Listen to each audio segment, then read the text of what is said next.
So I don't know if that got cut off, but overall I absolutely love this game so far. So if you haven't bought it already, do yourself a favor.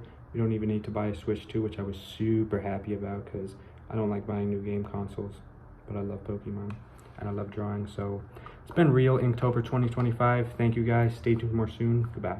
Alright YouTube, so for this vlog, I am going to be doing the October Sketchbook Tour Jones Beach Inktober finale, and I started playing Pokemon Legends Z through Arceus.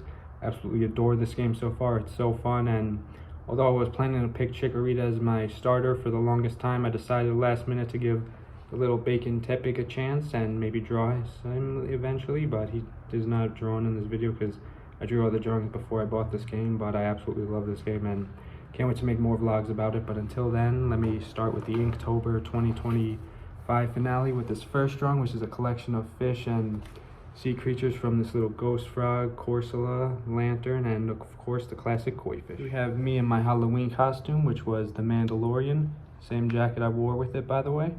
This next drawing, although not colored in, I'm super proud of and wish I colored it in. It's the AT-AT against the Mandalorian and Grogu, which is based on the trailer. There's little Grogu himself and Mando with his little mini electronic umbrella blocking the gunfire from the AT-AT, and yeah, he's gonna be taking down a big enemy.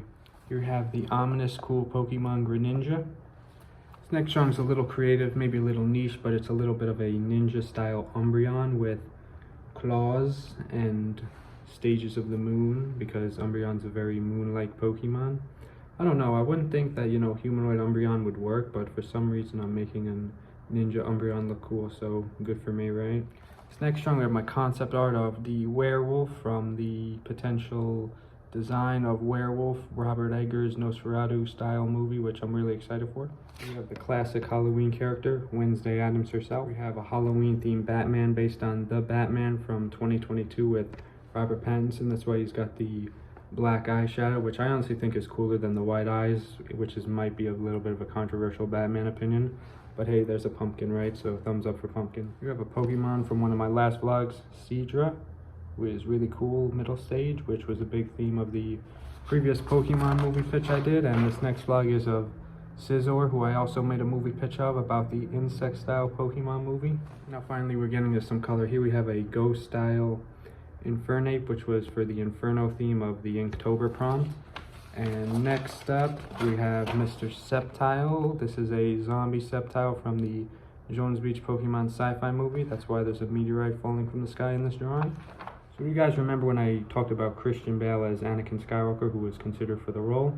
Well, I decided to pick up on that and draw another concept of what Bale could have looked like in the role, and he has much darker hair than Anakin does in the movies, because in most other Star Wars media portrays Anakin with darker hair, and there he is building his lightsaber, and there's got a green lightsaber, which is a foreshadowing of his son's green lightsaber soon to come. And I don't know if I drew these right or drew these well, but it's C-3PO and R2-D2. I drew it off memory, so that's why it probably doesn't look accurate. Next drawing, we have the two strongest Jedi, Mace Windu and Yoda. For this Mace Windu, I drew him with Morgan Freeman as Mace Windu because I felt like he could have been a cooler pick for the role, or a more, I don't know, in tone with Windu's character than Samuel L. Jackson. Not that I didn't like Jackson as Windu, but you know, it's fun to hypothesize about alternative castings because I've gotten big into fan cast lately. And I don't even know, oh yes, I do know what this is. This was me having a little bit of too much fun with creating my own Jones Beach style Chainsaw Man because I love the movie so much. So my apologies for giving Green Arrow a really bad haircut, but this is sort of how I imagine Green Arrow might look in James Gunn's DCU cinematic universe, and he's got earrings. I kind of based him off Aaron Johnson a little, but not really. Here we have how I imagine Paul Atreides might look in Dune Messiah, which is coming out in about, let me do this math, 14 months. I'm so excited for the movie. I'm reading the book and I absolutely love it. I don't know why I drew him with, actually yes I do know why I drew him with red and blue on his face, sort of a subtle Star Wars reference, and yeah, I gave him a star sword that looks a little bit like a lightsaber. Yep, cool, right? Probably unpractical and implausible, but I drew a drawing of how I imagine sort of the Dark Knight Returns Batman would look like in the Robert Pattinson, Matt Reeves Batman universe. So yeah,